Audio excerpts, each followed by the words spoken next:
Hi, my name is Amber Watford, and we're going to be talking about constructivism in the classroom. What is constructivism? So, constructivism in the simplest form is learning from experience, not forced information.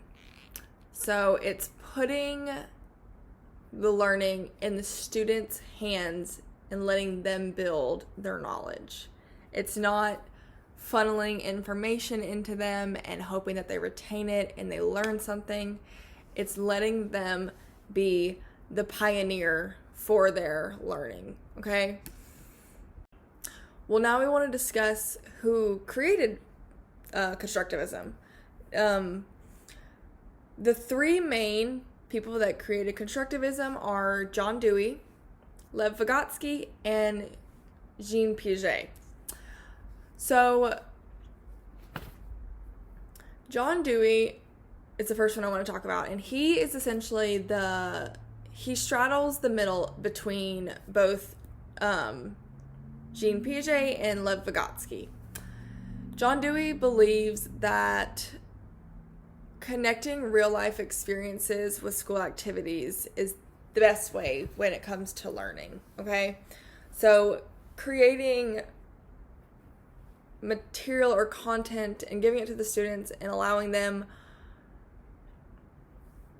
to learn it through real life experiences is essentially what he thought was the best way to teach, because traditional methods weren't working. And so then we move on to Lev Vygotsky. He had the more social aspects of learning through experiences. So he believed in a lot of group work where students could, be divided into these groups and work with students similar to them who maybe are on the same field as them in their learning process. So, or even, you could have a group of students where maybe one or two is just kind of falling behind. They're not quite where they should be compared to what you would think the rest of the students are at. So you could pair them with a group of students who are, on track and they're doing well and maybe even a little bit ahead, and they can help that student. So also one thing he focused in on was that the teacher is just kind of the middleman.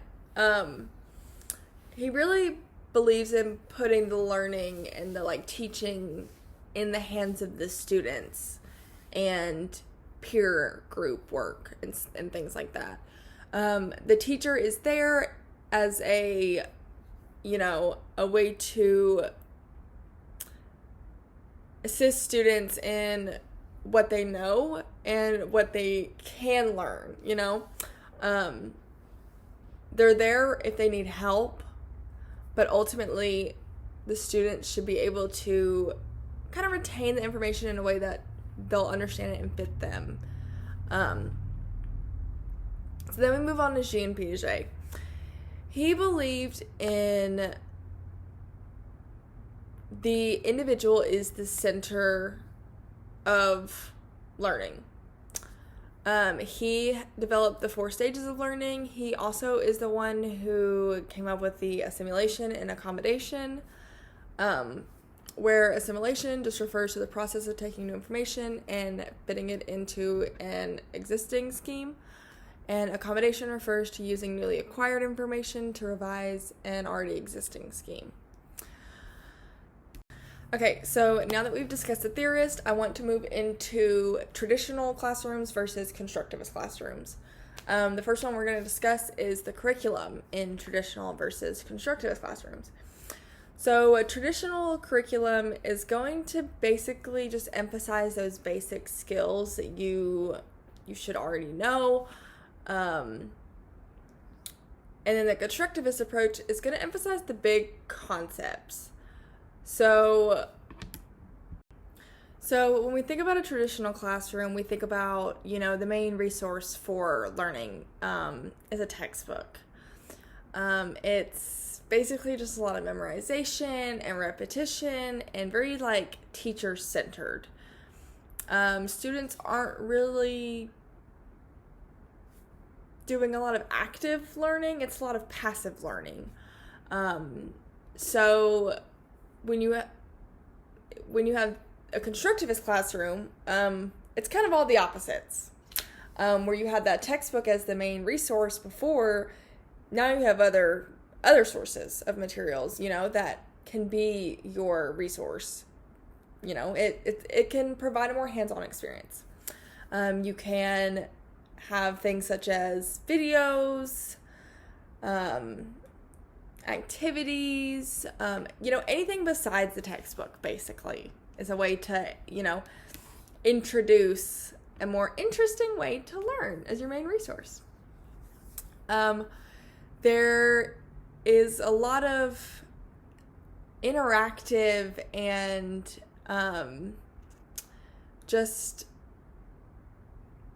working with students and teachers combined, it's not really like one-sided. It's not, the teacher's teaching and the students are just listening. It's a lot of, there can be group work and there can be activities. It makes it fun.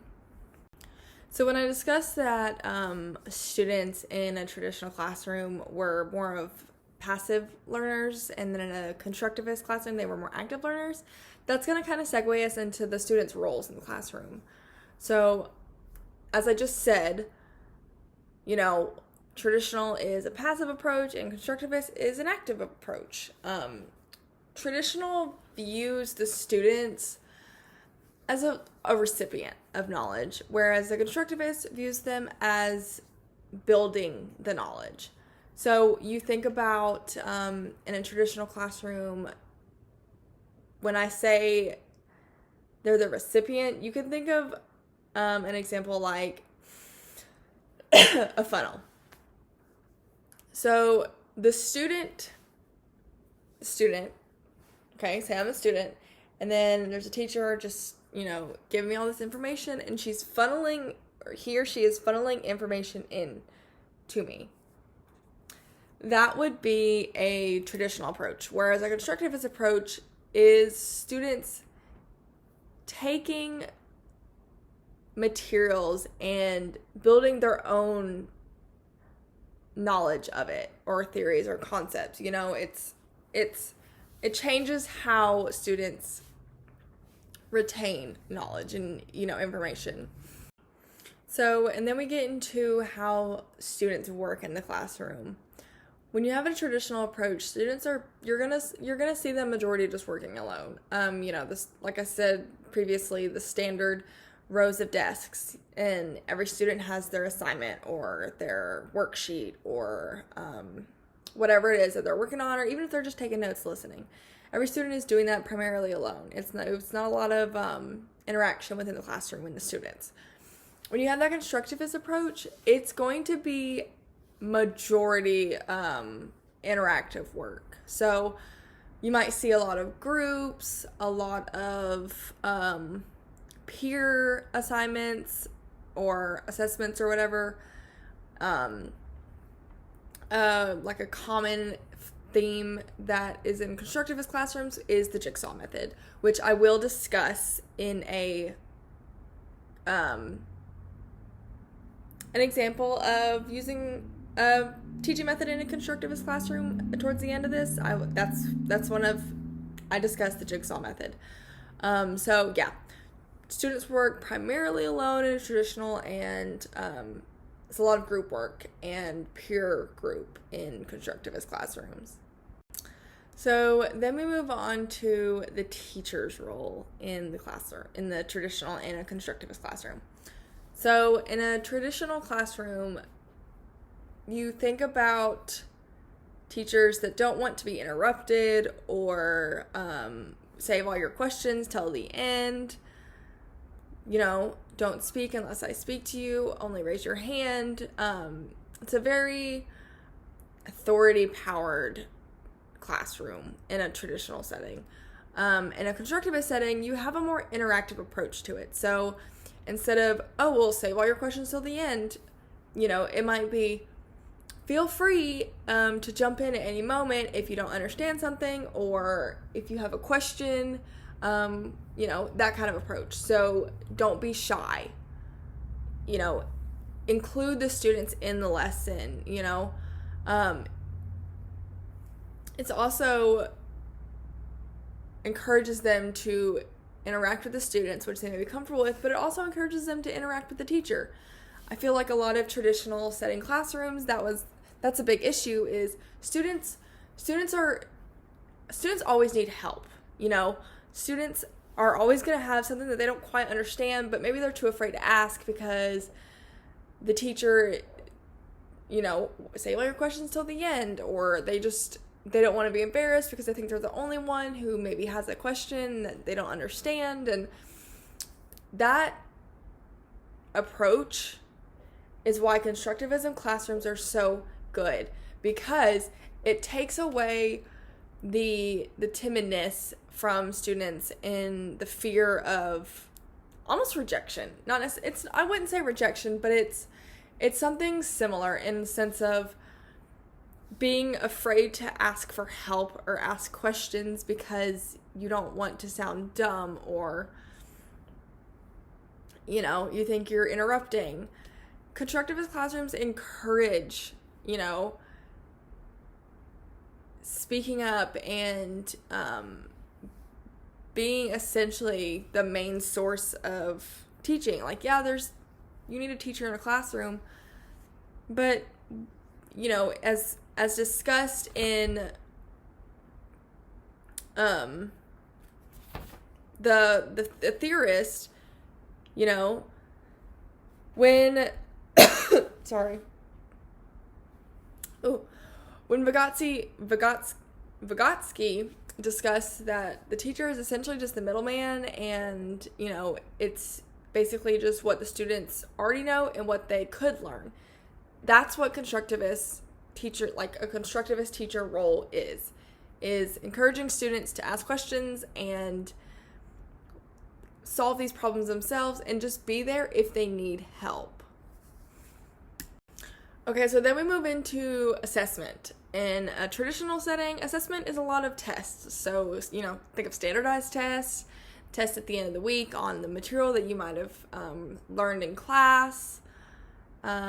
It's basically getting a correct answer and passing a test. It doesn't focus necessarily on the process, whereas constructivist does. It focuses on the process because the process is just as important as the product.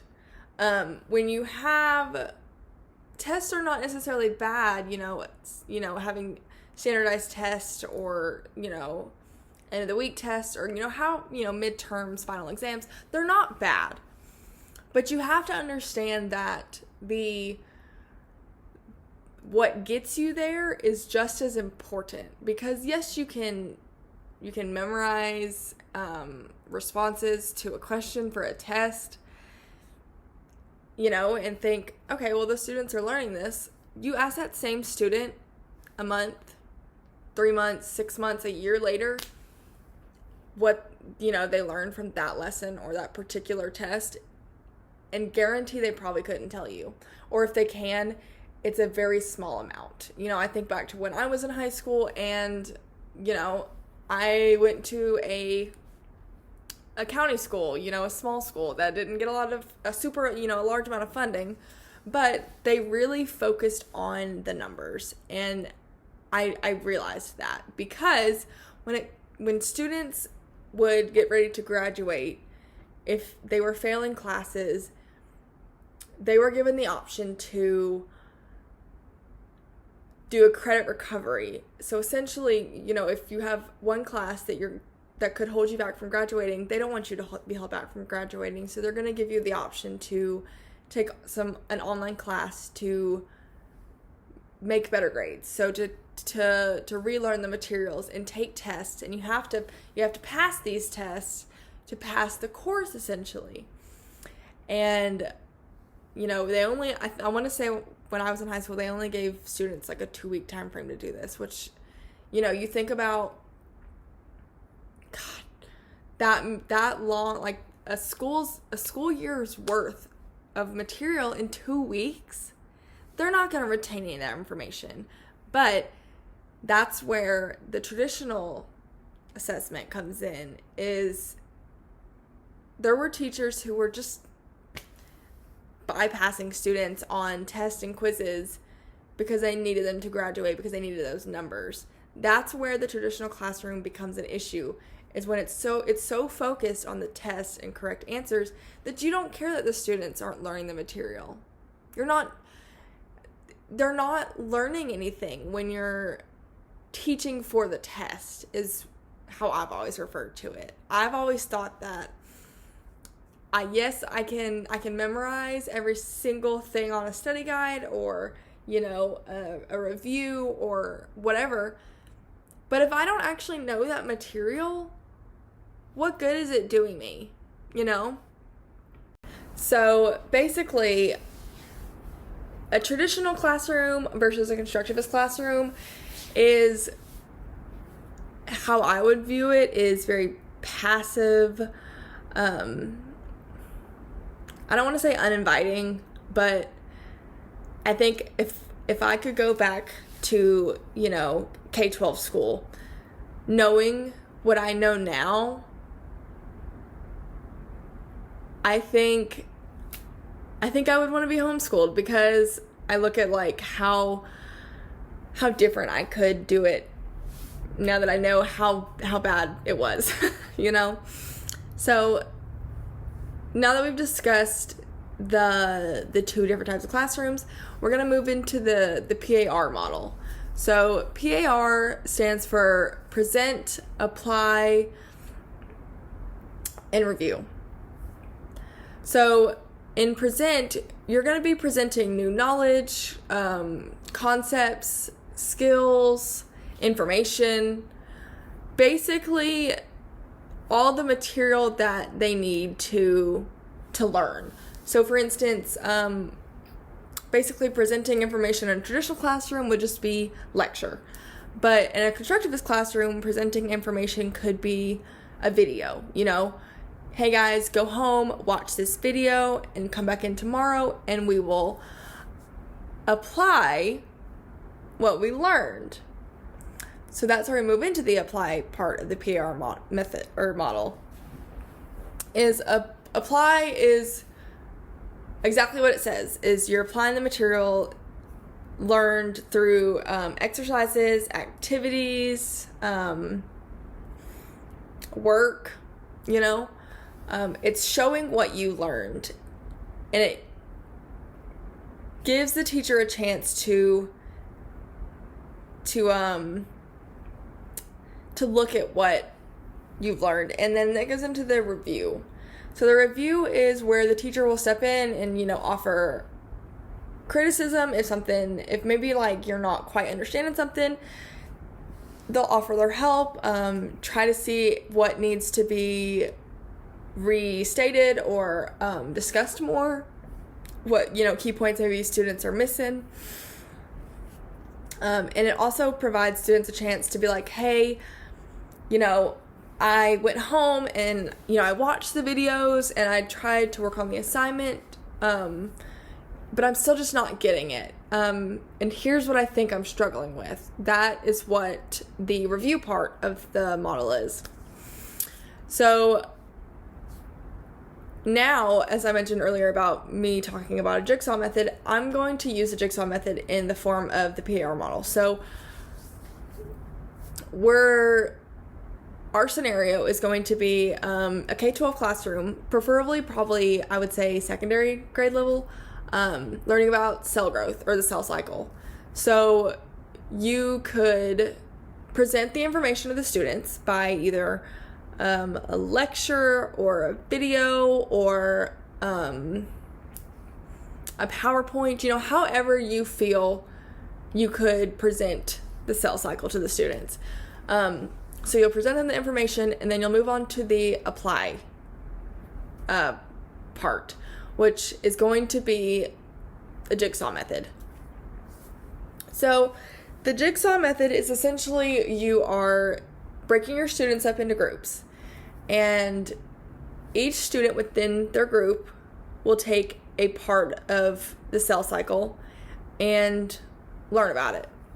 So they'll do their research, they'll watch videos, whatever it need be, and they will learn what they need to know. So for parts of the cell cycle, the like anaphase, the prophase, the mitosis or whatever, all those little bits and pieces, you can have specific students learning about those pieces, and they can take what they've learned and teach the rest of the students in their group. So every student is required to learn something. Then you can have the students within their groups, doing the jigsaw method, take the information that they have learned from each other and create, like a fun little skit, or they can do a PowerPoint or a video presentation. They can do whatever they want to review that, to present that, to review that material. And, it can be presented in front of the class. And then the class, you can have other groups where the class can give feedback on students, videos or skits or PowerPoints or whatever. And you can allow the students to offer feedback and criticisms first, or have questions, allow the students to answer them first. And then where you feel like you need to step in to assist or teach, that's where you do it. You want the students to have the first chance and only step in where you see that it needs to be, because it could be, getting too far off track. You want the students to figure out how to teach themselves, so that they don't rely on you to teach them everything. And that is basically what a constructivist classroom is. You want the students to become independent learners, building their own knowledge, because that essentially is going to help them in the long run when it comes to things like college and understanding how they learn best. Because honestly, it didn't take me until college to realize how I actually learn. It was always just a traditional, here, I'm going to lecture about this one topic for 30, 40 minutes, and you're going to take notes, and then we're going to do that every day until we do tests, and that's not how I learn. So, constructivism classrooms is essentially letting the students build their own knowledge of the content in your class. Thank you.